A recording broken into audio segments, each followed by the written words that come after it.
Et si être parent, c'était d'abord un chemin vers soi? Bienvenue dans Au-delà du reflet, le podcast qui t'accompagne à travers les défis, les doutes et la puissance de la parentalité consciente.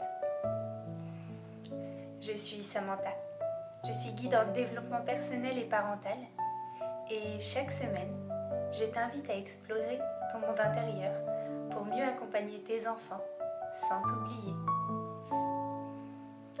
Si tu veux aller au-delà des apparences, au-delà du rôle, alors tu es au bon endroit. Installe-toi confortablement, respire et bonne écoute. Tu connais ce moment où tu racontes que ton enfant traverse une période compliquée. Là, t'as toujours quelqu'un, une voisine, une tante, une inconnue sur Instagram qui te sort un conseil magique. Faut pas le laisser te marcher dessus. Faut être ferme mais bienveillante. Ne le prends pas dans les bras. Tu vas en faire un capricieux. Ah, merci. Parce que moi, justement, j'hésitais à le laisser me grimper sur la tête pour aller chercher des gâteaux dans le placard. Aujourd'hui, j'ai envie de te parler de ces conseils parentaux qu'on aimerait pouvoir mettre à la poubelle. Non pas parce qu'ils sont tous mauvais, mais parce qu'ils nous font parfois douter de nous, plus qu'ils ne nous aident à aimer nos enfants. Allez, on va faire un petit tour d'horizon, ok? Commençons par les classiques. Déjà, ne dors pas avec ton bébé, il va s'habituer. Ah oui, parce que dormir collé à ses parents, c'est une mauvaise habitude, évidemment. Mieux vaut apprendre la solitude à 3 mois, histoire d'être prêt pour la vie moderne.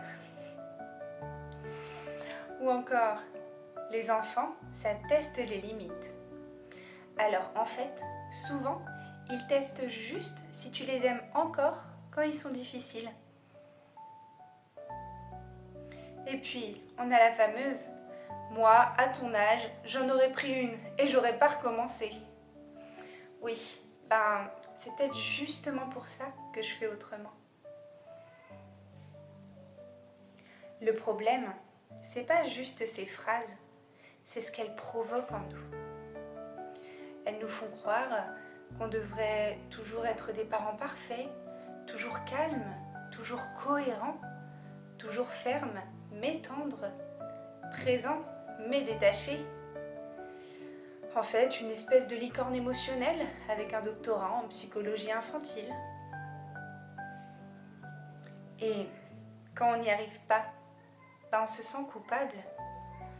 On se dit qu'on est trop mou, trop sensible, trop gentille, alors qu'en vrai, on est juste humain. Ces conseils viennent souvent d'un vieux modèle, un modèle où l'enfant devait obéir, où les émotions étaient des caprices et où l'amour devait se mériter. Mais aujourd'hui, on sait que le cerveau d'un enfant qui ne se développe pas dans la peur, mais dans la sécurité. On sait maintenant que crier, ça n'enseigne pas le calme, que punir ne crée pas la confiance et que se contenir en permanence, c'est une recette miracle pour exploser. Alors, quand on nous dit « reste calme », alors que notre système nerveux il est en mode alerte rouge, c'est comme dire à un volcan « Hé, respire par le nez !» Spoiler, ça marche pas du tout.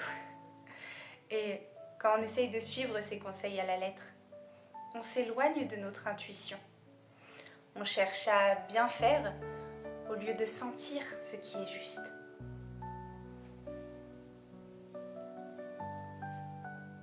Moi aussi, j'ai essayé d'appliquer ces méthodes.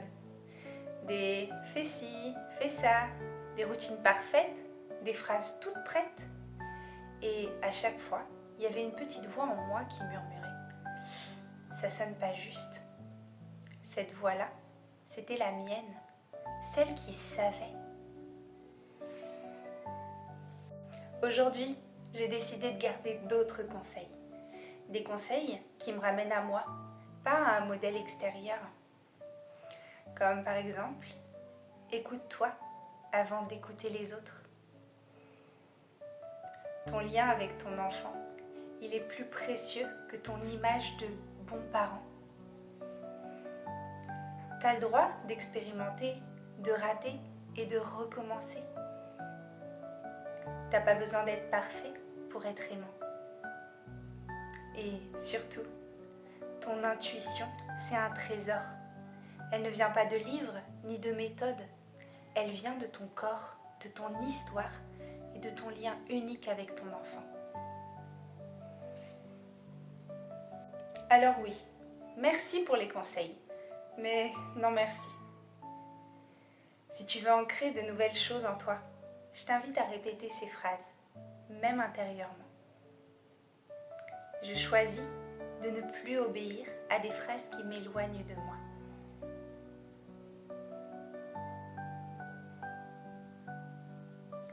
Je choisis d'écouter ce que je ressens, pas ce qu'on attend de moi.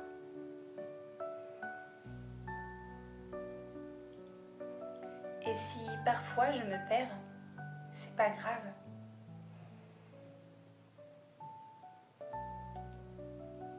Parce qu'au fond, je me retrouve toujours dans les yeux de mes enfants.